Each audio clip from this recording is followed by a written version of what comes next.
Balitang kalsada na mga brothers on the wheel. Congressman Busita pinuntahan ang LTO Central para tuwirin ang maling panghuhuli ng LTO officer sa isang rider patungkol sa rehistro ng ORCR. Panoorin ang buong video mga brothers para magkaroon tayo ng kaalamanan kung sakaling tayo naman ang masita ng mga taga-LTO.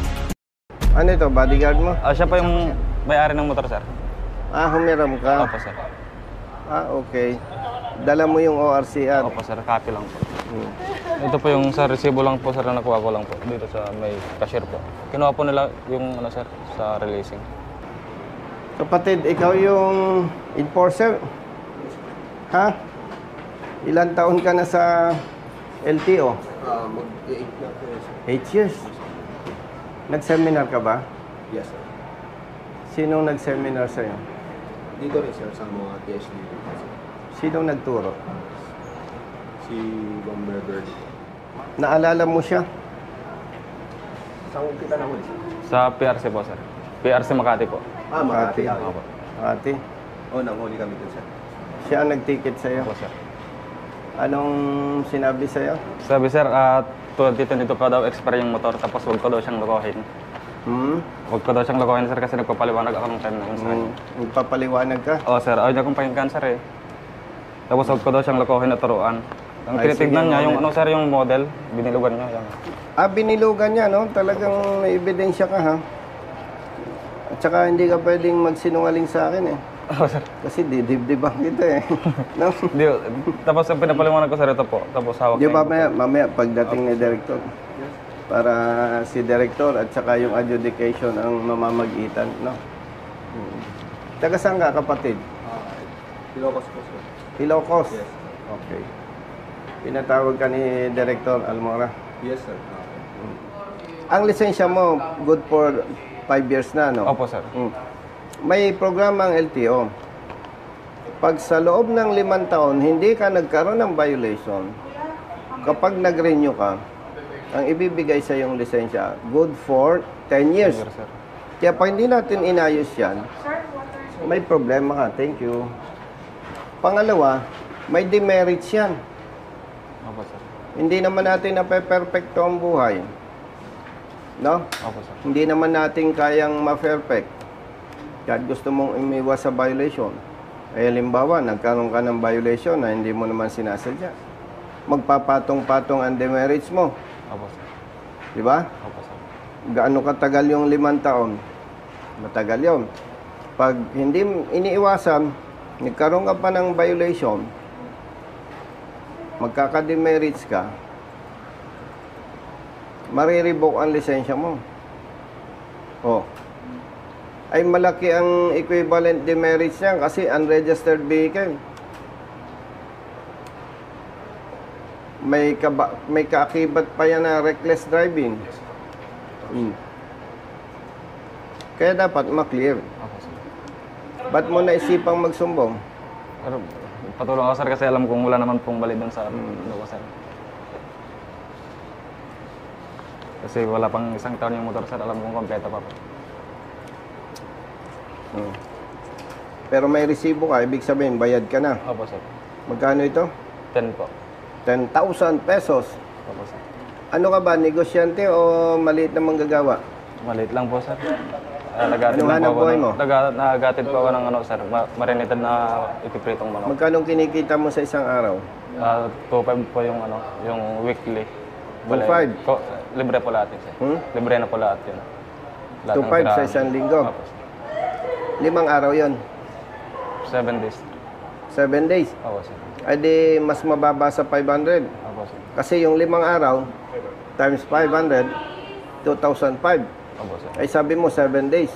Pero hapon naman po ako nag-start, sir. Mm-mm. Hanggang alas 9. Ganun. So kung 2,500, isang buwan mong hanap buhay yan. Opo, sir. Yung No. Binata ka ba? Opo, sir. Ay okay na rin. Binata naman pala, walang magugutom ng pamilya. Pero ano naman, sir, Tumutulong ka? tumutulong po ako sa, sir, sa mga magulang po. Tumutulong ka sa parents mo. Opo, sir. Ilan ang kapatid mo? Bali 6 po kami lahat, sir. Yung 3 po nag-aaral, sir.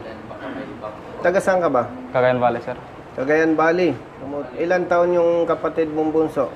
Ano, sir, mga 12 years, 11 to 12 sir siguro. Ako po yung pangalawa. Binata siya, yung 10,000, isang buwan niyang tatrabahuin. Parang kahit mali, parang okay na rin dahil binata. Ang problema, 5 kapatid niya at parents niya ang sinusuportahan niya. Ilan taon ka na? 26 po sir. Wala kang planong mag-asawa? May jowa naman po sir. May jowa ka? Maganda ba? Siyempre sir. Mag-iingat ka. Maganda pala ang jowa mo eh. Ikaw, may jowa ka? Asawa. Pag maganda ang jowa, mag-iingat. Pero kung pangit, okay lang. Di ba? Ilan taon na kayo ng jowa mo? Magto 2 years pa lang po sir. 2 years. Hindi pa siya nauntog. Ano nga na buhay niya? Sa ngayon sir, wala pa po sir. Pero Ayun. Ay, hindi talaga dapat siya mauntog, di ba? Nandiyan ba yung team leader mo? Wala. Tingnan mo nga kung nandiyan yung team leader mo.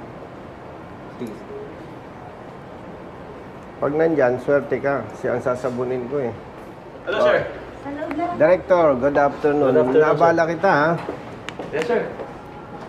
Si Ma'am Beverly, Wala. Ay, Wala? si Beverly. nakalib.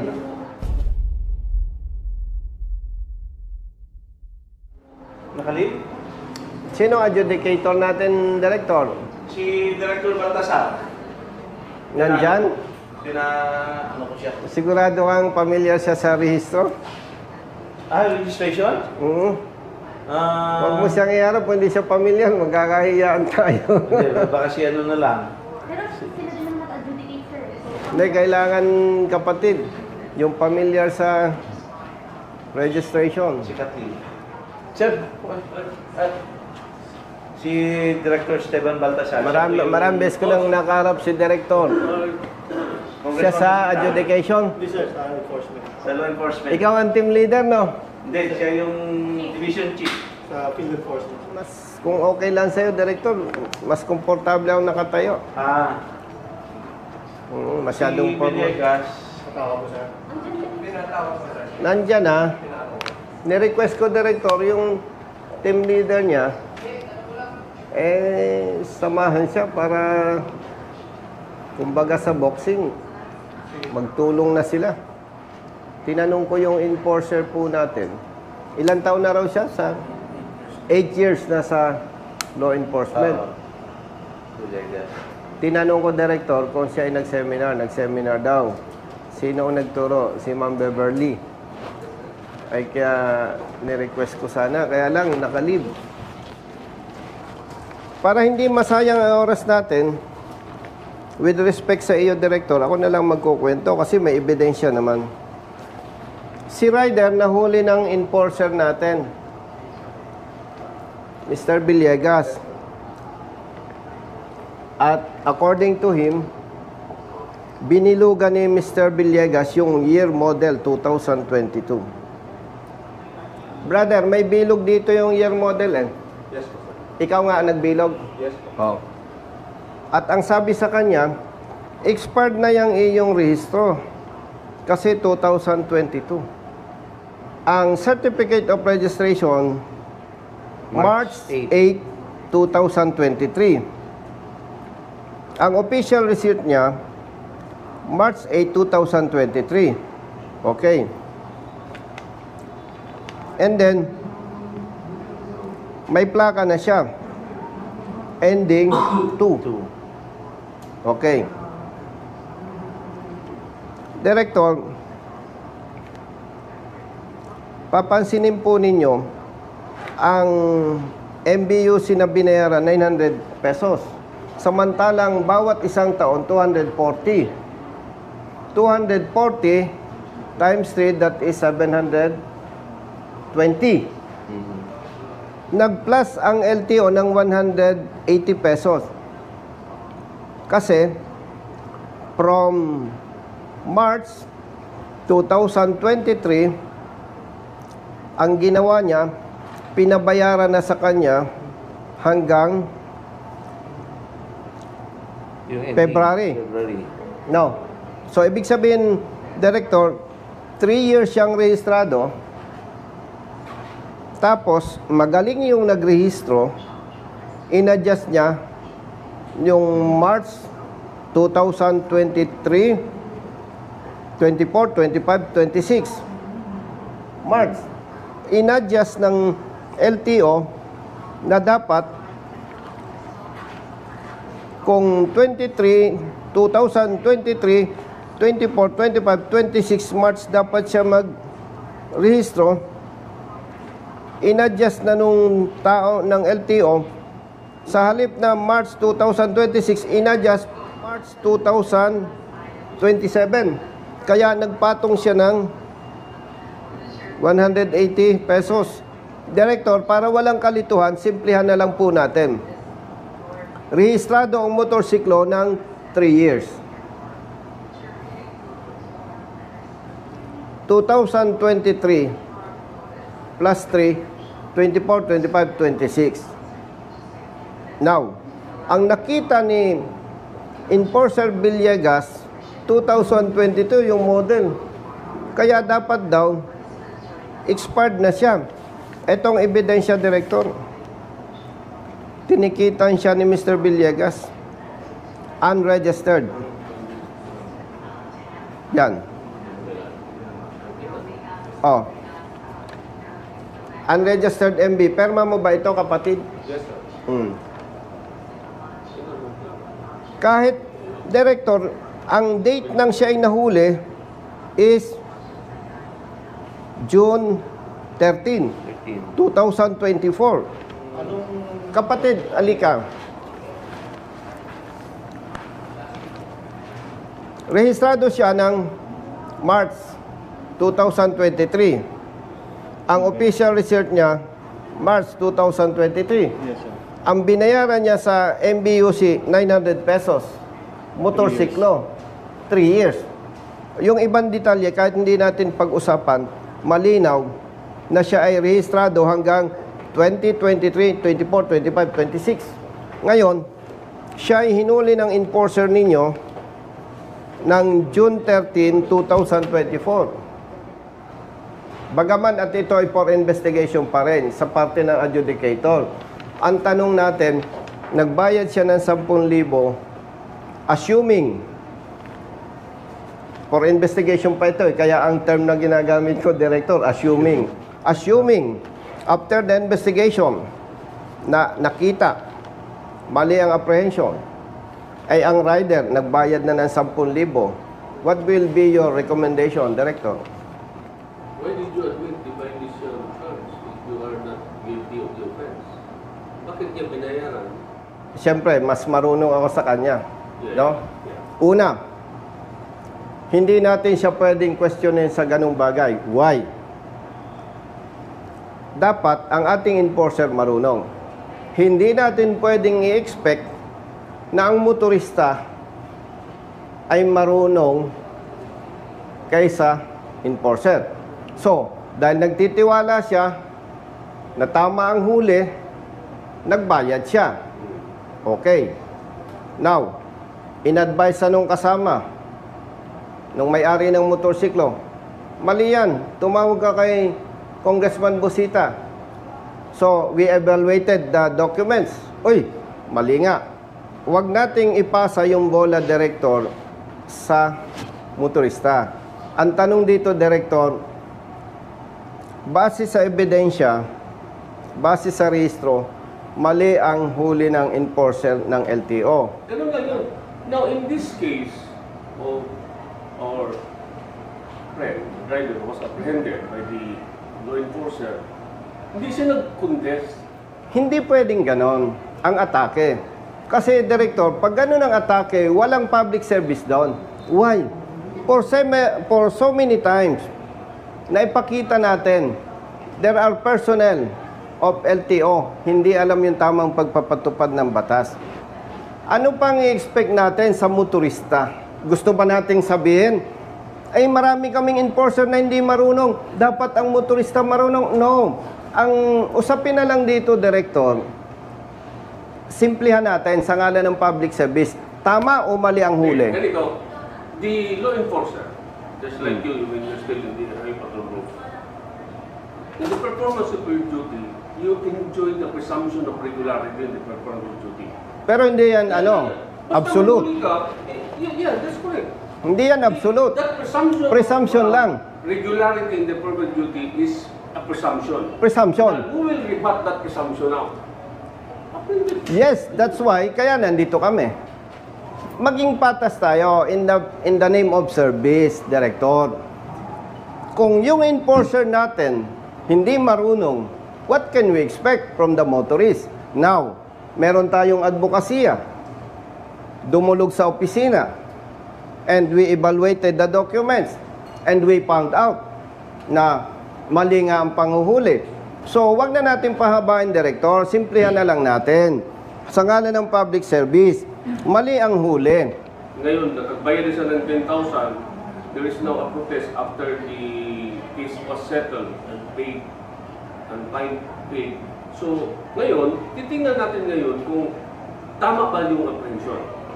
Exactly. That is now your point, Congressman, that we will look now into the question whether or not the apprehension is correct. But insofar as the adjudication is concerned, since the apprehended driver did not contest the apprehension, instead, he admitted the offense charge. Huwag tayo doon, Director. Considering na nagbayad, you presume na ina-admit niya. Ang sinasabi ko nga, Director, kung ang enforcers ninyo, even district officers, marami ko nang napatunayan, hindi marunong magpatupad ng batas, what can we expect from the motorist? Now, kalimutan na natin yung issue na yon. What is the remedy? What is the Ngayon, remedy? kaya ni-request ko kay Director, iharap yung competent personnel. Kasi, hindi ko i-advise sa kanya na mag-file ka ng contest, attend ka ng hearing, balik ka, dahil sa current system ng LTO, Director, absent siya sa trabaho, attend siya hearing, absent siya for the resolution, after you find out na mali ang apprehension, cancel lang ang huli. Eh di, yung absences niya sa trabaho, hindi naman binabayaran. O, bakit ko i-advise na mag-contest pa? Ngayon pa lang, sa ngalan ng public service, we can easily determine na mali ang apprehension. Bakit natin paikot-ikutin pa? Ay may ebidensya na. Gusto ko, i-verify nyo ngayon to. Kung narehistro siya ng 2,000, kasi siyempre, Xerox lang ito, Director. O, verify nyo kung totoo, rehistrado. Assuming, you found out, mali ang apprehension, anong magiging recommendation nyo for the 10,000 pesos of the motorist? Ako, Sa ngalan ng public service, on my part, kung ako ang tatanungin ng Congressman, since he admitted the offense charge, no, huwag ganun. Director, with all due respect, huwag natin sabing since he admitted. Kasi ang punto dito, public service. Huwag na natin pag-usapan kung admitted, whatever. Ang pag-usapan natin, mali ang apprehension.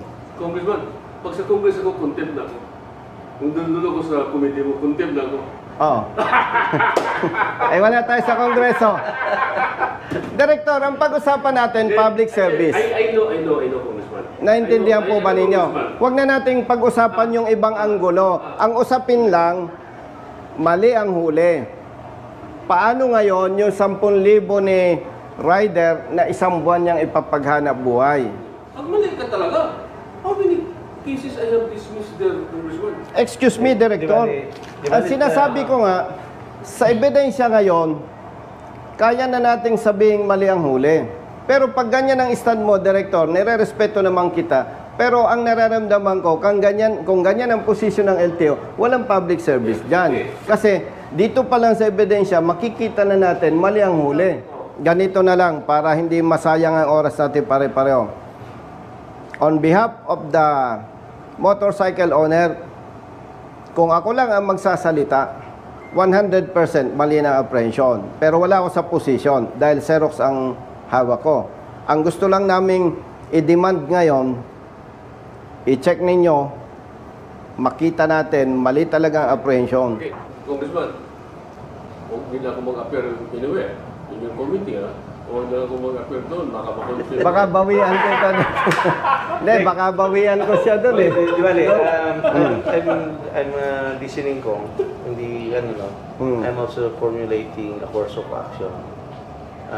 Doon sa, kasi, okay, yung sabi mo, you are expecting us to do an investigation. We Yes. will do that. And we will also consider, find out, kasi nga, as far as dito, sa Adjudication. hindi na niya ma-reverse yung pagbayad niya. But there might be some accounting way, pero it will take time. Yes, I agree. It will take time. Maybe 1 year, 2 years. Yes, to Para ma-claim yung 10,000. Mine.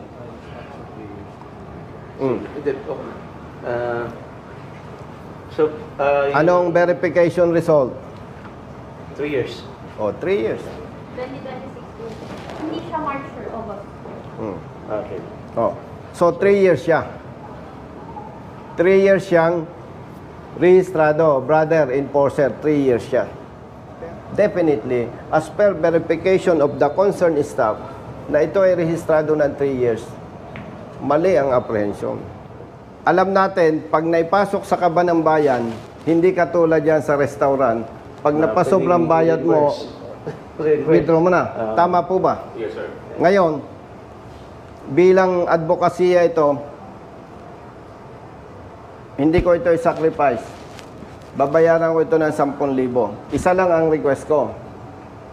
Imbestigahan nyo, and we expect corresponding administrative sanction against your enforcer. Kasi, kaya ang mga enforcers, even police personnel, police officers, local enforcers, district officers, kaya malalakas ang loob gumawa ng mali eh. Cancel lang naman ang huli. Wala man namang administrative sanction. Brother Jerry, bigay mo yung 10,000 niya. And by the way, director, Yes. number 1, please address immediately cancellation of apprehension kasi may equivalent demerits ito.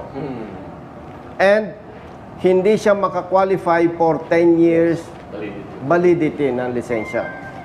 Iyan na natin to. Then, yung demerits niya yung isang importante na kailangan. Yung demerits niya sa system. I-ano namin ito na pagka tinanggal namin yung demerits, makikita mo sa records mo. Kasi para maano natin, tatawagan ko si Congressman, sabihin ko na, Kong, natanggal na. Deleted na. Deleted na. So, tignan mo yung, alam mo na yung magano doon? Sa account mo? Kasi doon sa... Hindi, huwag mo nang palakihan problema niya. Focus na lang siya sa hanap buhay. After 5 years, magre-renew siya. Hindi siya entitled sa 10 years. Babalikan kita. Sigurado yun po. Okay. So, deletion and demerit. Okay na yan. Tapos Conduct na yan. investigation and administrative sanction. Okay.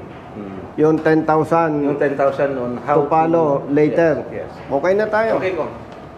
Iwanan ko na po. Yes ko.